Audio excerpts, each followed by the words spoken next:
Di antara manusia masih ada yang menganggap bahwa di samping Allah ada lagi sesembahan yang diagungkan wan dicintai, sama dengan mengagungkan wan mencintai Allah. Demikian tausiah Ustadz Zulkhair di jeda sholat tarawih malam ke-8 Ramadan 1443 Hijriah di Masjid Muhammadiyah Jalan Sungai Miyai, Banjarmasin Utara. Mari kita umpati habar nang satu ini. Wayah kita membaca terjemahan Al-Quran mungkin pernah menemukan kata tandingan Allah.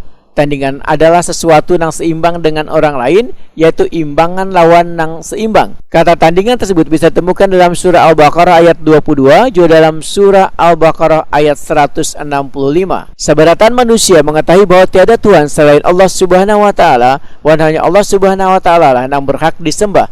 Maka barang siapa yang mencintai sesuatu, maka akan patuhan taat jua kada mungkin menduakan sesuatu yang dicintai dengan sesuatu selainnya. Demikian tausiah Ustadz Zulkhair di jeda salat tarawih malam ke-8 Ramadan 1443 Hijriah di Masjid Muhammadiyah Jalan Sungai Miyai, Banjarmasin Utara malam Sabtu 8 April 2022. Ustadz Zulkhair menyatakan di antara manusia masih ada yang menganggap bahwa di samping Allah ada lagi sesembahan yang diagungkan wan dicintai, sama dengan mengagungkan wan mencintai Allah. Apabila mereka mendapat nikmat wan kebaikan, mereka panjatkan syukur wan pujian kepada sesembahan tersebut. Namun bila ditimpa kesusahan atau malapetaka, mereka meminta wan berdoa kepada Allah. Tindakan yang kaya ini, ujar Ustadz Zulkhair, adalah tindakan orang musyrik, bukan tindakan orang mukmin. Di akhirat nanti, orang yang mempersekutukan Allah akan kekal di neraka wan akan menyaksikan dengan mata kepala sendiri bahwa Allah sajalah yang maha kuasa.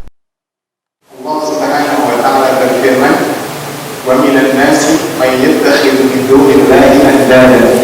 Di antara manusia ada orang-orang yang menjadikan Allah tandingan, menjadikan bagi Allah tandingan-tandingan. Yuhibbunahum kahubbillah, yang mana mereka mencintai tandingan-tandingan Allah ini sebagaimana mereka mencintai Allah. Walladzina amanu asyaddu hubban lillah, sementara orang yang beriman kecintaannya kepada Allah jauh lebih besar dibandingkan selain Allah Subhanahu wa taala. Dan Rasulullah sallallahu alaihi wasallam bersabda, "Thalathun kunna fihi yadullu ala al-iman." Ada 3 hal jika orang mampu memiliki 3 hal ini dalam dirinya, maka dia akan mendapatkan manisnya iman.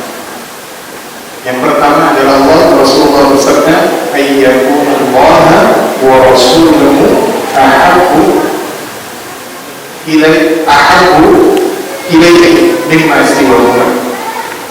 Allah dan Rasulnya lebih dia cintai dari segala sesuatu selain.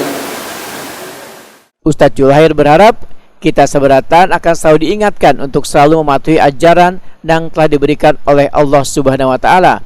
Apalagi orang yang sukses, yang menikmati bulan puasa ini adalah orang yang bertakwa kepadanya.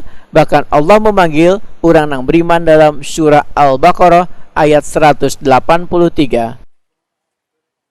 Menikmati bulan puasa ini, yang sukses untuk mendapatkan kesuksesan, yang sukses dalam Ramadan ini adalah orang yang beriman. Karena Allah memanggil orang yang beriman, ya ayyuhalladzina amanu kutiba alaikumusiyam, wahai orang-orang yang beriman, diwajibkan atas kalian berpuasa. Allah menyebut, memanggil orang yang beriman. Dan Rasulullah sallallahu alaihi wasallam bersabda, "Man shoma Ramadhana imanan wa ihtisaban, ghufira lahu ma taqaddama min dhanbi." Barang siapa yang berpuasa di bulan Ramadan dengan penuh keimanan, maka dia akan mendapatkan keampunan dari Allah atas kesalahan-kesalahannya yang telah